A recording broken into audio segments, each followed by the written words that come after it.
I would like to share that in 1991, while I was watching the Persian Gulf War on the news, Jesus revealed to me that the Persian Gulf War was the fulfillment of the war described in Daniel 8.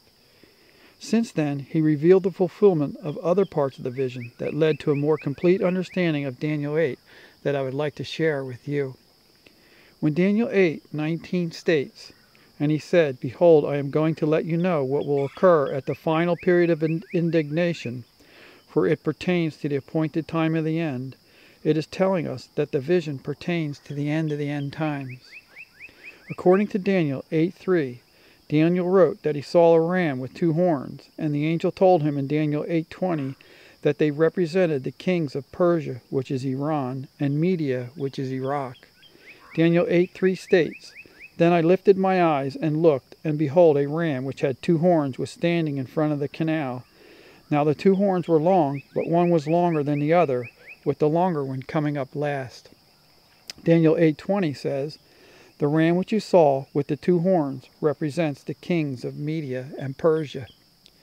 The first of the two kings that arose was Ayatollah Khomeini of Persia, or Iran. The second, longer and more powerful of the two kings that arose last was Saddam Hussein of Iraq.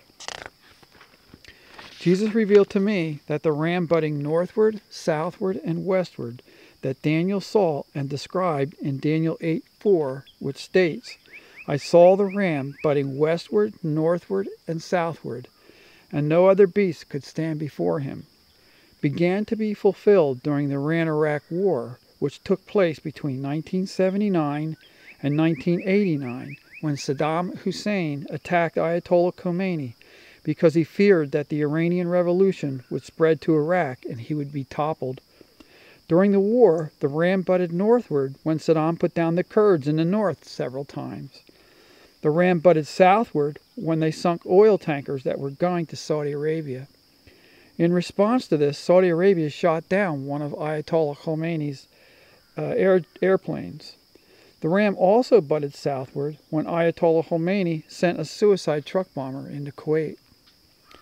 Now, after Saddam Hussein and Ayatollah began launching missiles into each other's heavily populated cities, the UN stepped in and put an end to the war. Then the ram butted south again in August of 1990 when Saddam invaded Kuwait. In the next part of the vision, which is described in Daniel 8:5, Daniel saw a male goat coming from the west, which was the USA. He saw that the male goat had a large conspicuous horn between its eyes, which symbolized Saudi Arabia. Saudi Arabia was considered conspicuous because everyone wondered, why is Saudi Arabia helping the USA fight against a fellow Muslim nation? Daniel 8:5 states, "While I was observing, behold, a male goat was coming from the west over the surface of the whole earth, without touching the ground, and the goat had a conspicuous horn between its eyes." The male goat with the large conspicuous horn, depicted as covering the whole earth, symbolized that the whole world was enraged at Saddam for invading Kuwait. The male goat with the large conspicuous horn was also depicted as coming without touching the ground, and this symbolized the air war that the Persian Gulf War turned out to be. Now, the reason that Daniel was told that the shaggy goat, which I said symbolized the USA, represents the kingdom of Greece in Daniel 8:21, when it states, "And the shaggy goat represents the kingdom of Greece," is because the USA underwent the same sequence of historical events in its development that took place in Greece after Daniel saw this vision in 559 BC. After Daniel saw the vision, the Greeks became tired of being ruled over by corrupt kings, and in 508 BC they formed a democracy in Athens, and Greece transformed into city-states. The same scenario occurred in the development of the USA when the Christians became tired of being ruled over by corrupt and oppressive kings in Europe, and they came to America and started a democracy that began with 13 colonies. The next event that took place in Greece was that the city-states joined together and overthrew the Persians who were ruling over them at the time. And then Greece entered into what is called the Golden Age of Greece. During the Golden Age, humanism arose, and the famous philosophers of that time openly denied the existence of God while they were in the midst of refuting the demonic pagan beliefs that prevailed in Greece at that time. The same scenario took place in the USA when the 13 colonies joined together and threw off their British overlords in the Revolutionary War, and then America entered into its golden age. While America was in their golden age, humanism entered into the USA via the misnamed Enlightenment people, who are nothing other than communists, socialists, and fascists that arose within the Holy Roman Empire as it declined, and left the destabilized Europe that they caused to take refuge in the more stable USA with the Christians, where they began spreading their anti-Semitic Christian views and caused the decline of America that we see today. The next major event in Greek history was that democracy was overthrown in a civil war, and as we can see, this is developing in the USA today. As you can see, the shaggy goat was called the Kingdom of Greece in order to symbolize the USA in the end times, because the USA underwent the same pattern of history as it developed as Greece did after Daniel saw the vision in 559 BC. The fulfillment of this vision demonstrates that Jesus is all-knowing and that he is in complete control of the world, and that he is capable of bringing the believers through all of the events that John saw in the book of the Revelation.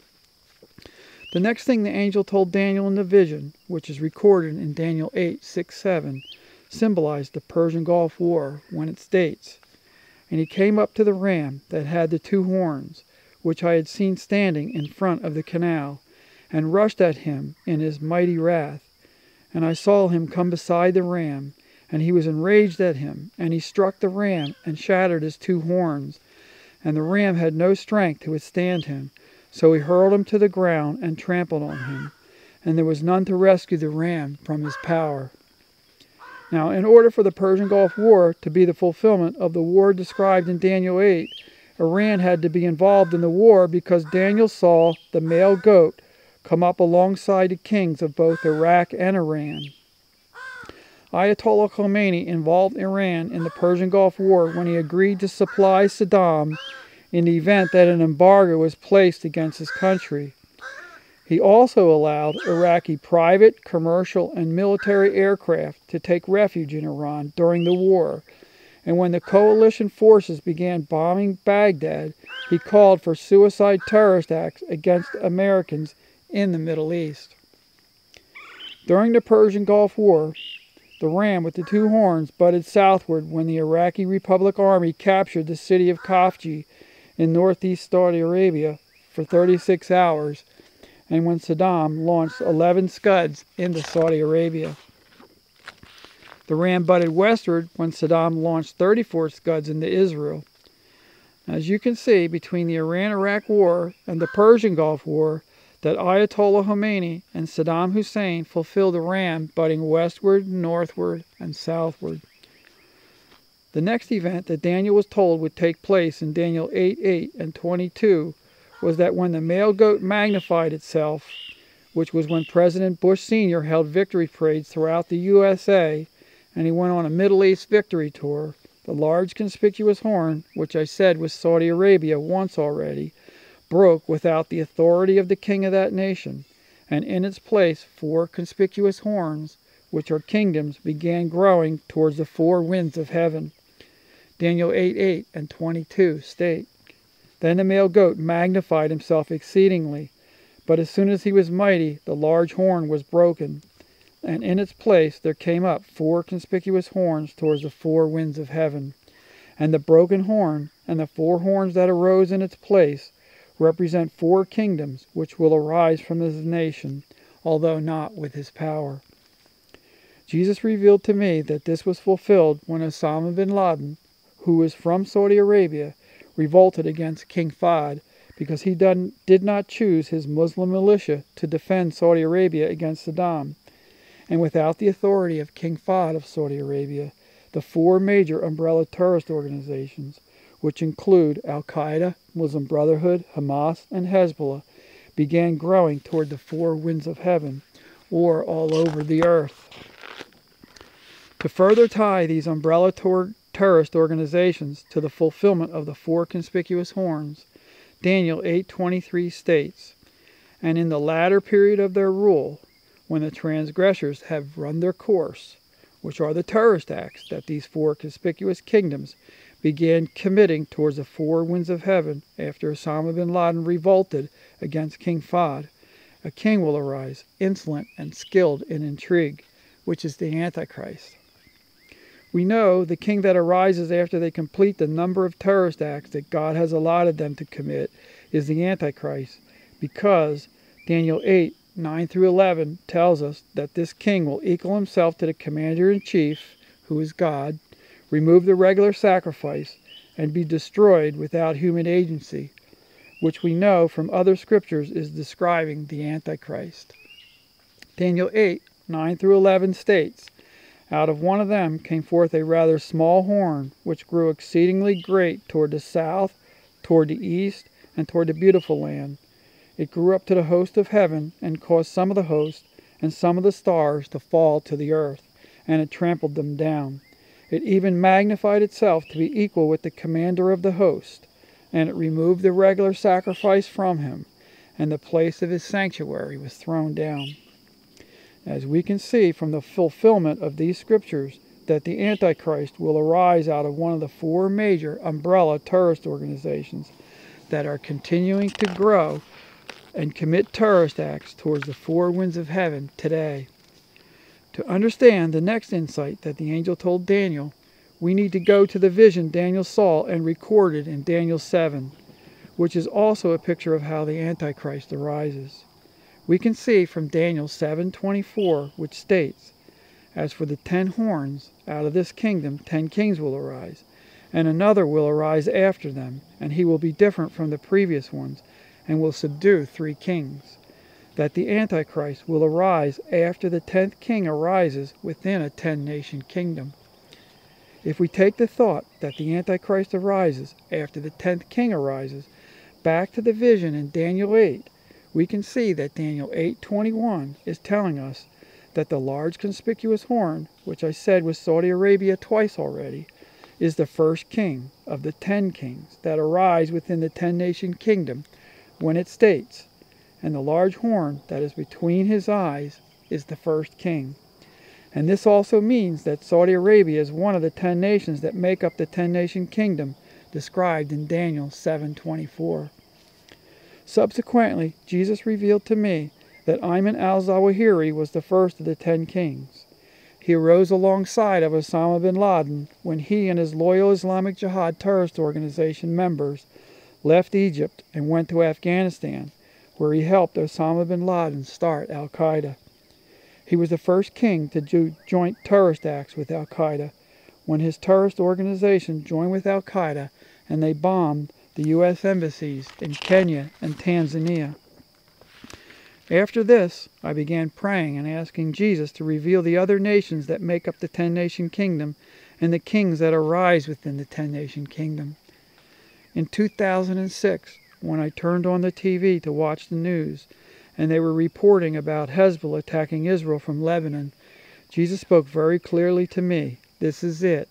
Those nations that are fighting with Israel make up the 10-nation kingdom." And then he gave me the insight that the nations that make up the 10-nation kingdom are the nations that are fighting with Israel, because when the Antichrist arises, he makes a peace treaty with many nations regarding Israel. And peace treaties are made between nations that are fighting.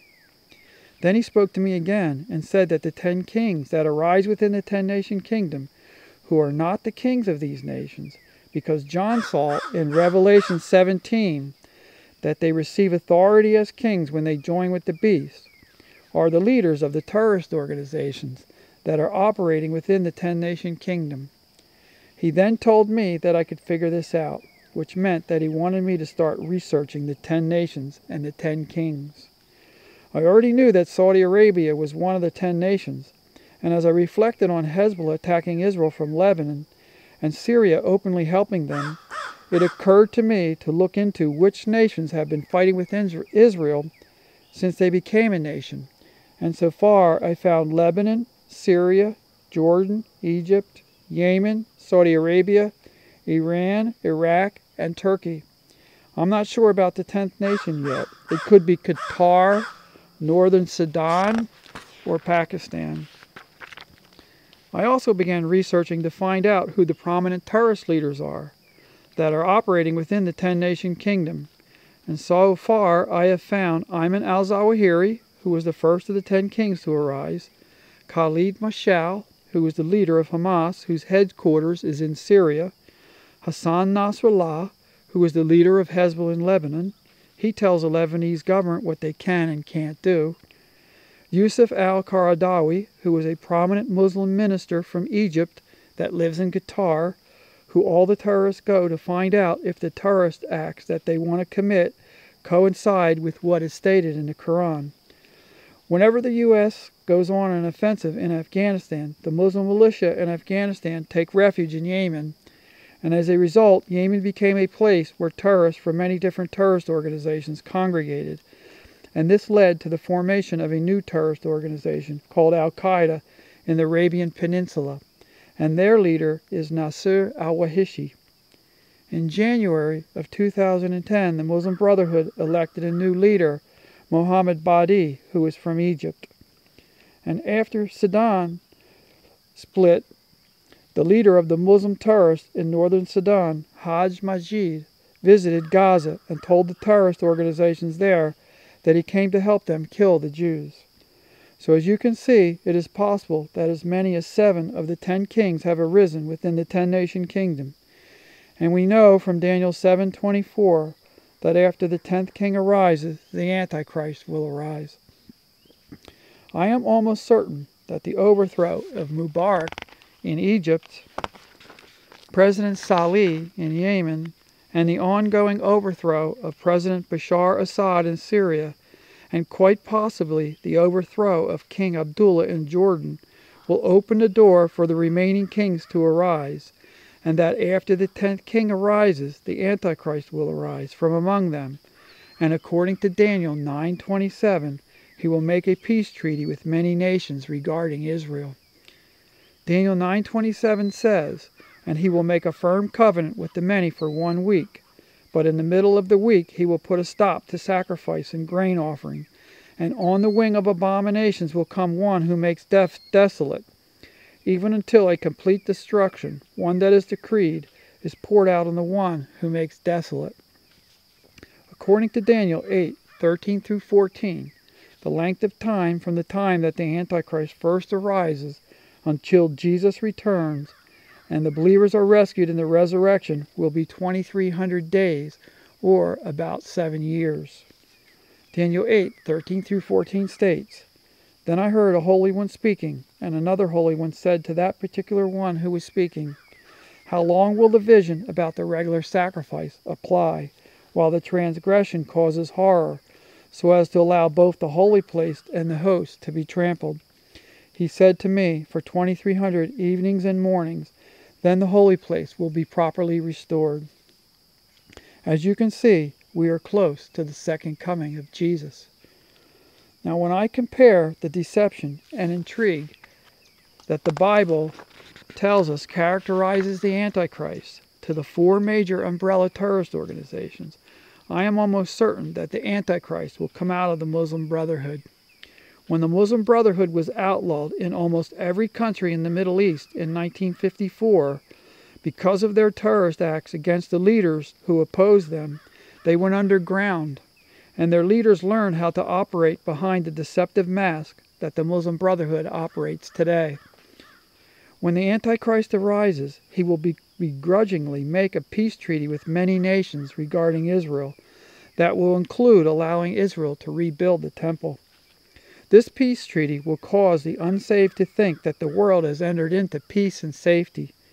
He will also become the leader of the anti-Christian socialist movement that is growing in the world. And because he will practice deception and draw the leaders of the nations to him, he will provide the socialists with the international backing that they have been seeking to force the Christians to capitulate to their anti-Christian laws and mores that they have been implementing in every country in the world.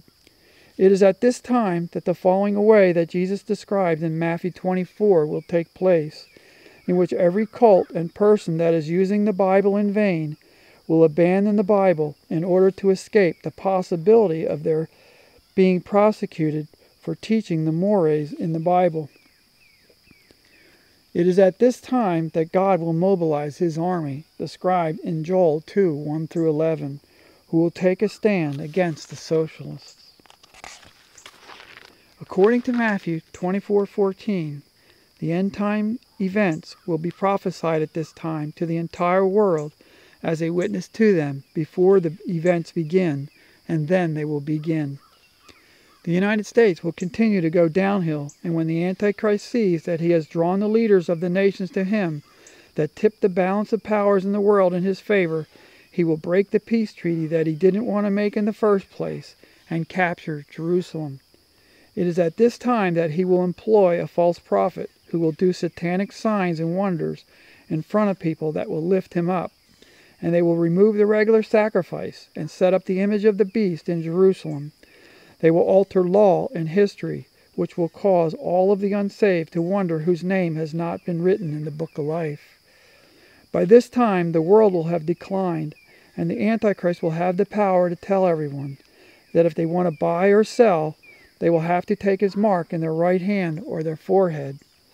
Now, if you are not a believer, I would like to warn you that if you take his mark, that you will not be able to be saved from that time onward. I would also like to explain to those believers who are afraid that they might be forced into taking the mark that John saw in Revelation 13:8, that only unbelievers will take the mark of the beast. When the Antichrist breaks the peace treaty, he will cause a rift in his kingdom, and some of those nations that thought that the world had entered into a state of peace and safety when he made the peace treaty will begin fighting with the Antichrist, which according to Daniel 9:26 will continue until Jesus returns. John saw in Revelation 16, 17, and 18 that during these wars, at the time the Antichrist is gathering the nations to Armageddon to help him reestablish his rule, that there will be earthquakes that will split the USA, which is Babylon the Great, into three, and this will cause the world economic system to collapse. When the Antichrist sees that the earthquakes cause the USA to become defenseless, he will gather his armies and the Muslim terrorists that the Socialists and the Democratic Party are allowing to reside in the USA, and form the fourth and final beast that will become God's instrument of indignation and defeat the USA militarily. After the USA is judged militarily, while the Antichrist is still gathering his armies to Armageddon to reestablish his rule, John saw that the resurrection will take place, which is recorded in Revelation 19:7. And according to the parable of the virgins, the believers will then go to the wedding feast in heaven, which will last for 40 days. After the wedding feast, John saw that we will return with Jesus, and after he throws the Antichrist and the false prophet alive into the lake of fire and destroys his armies, he will bind Satan and begin reigning from Jerusalem for 1,000 years. Satan will be released after the 1,000 years and deceive the nations into attempting to capture Jerusalem, at which time Jesus will destroy them by fire. John saw that at this time the present heavens and earth will be destroyed, and the judgment of the dead will take place. After those who have not believed in Jesus suffer the second death, in which they are thrown into the lake of fire, John saw the new heaven and new earth come down out of heaven, where everyone who has believed in Jesus will go to live with him in the eternal state of life.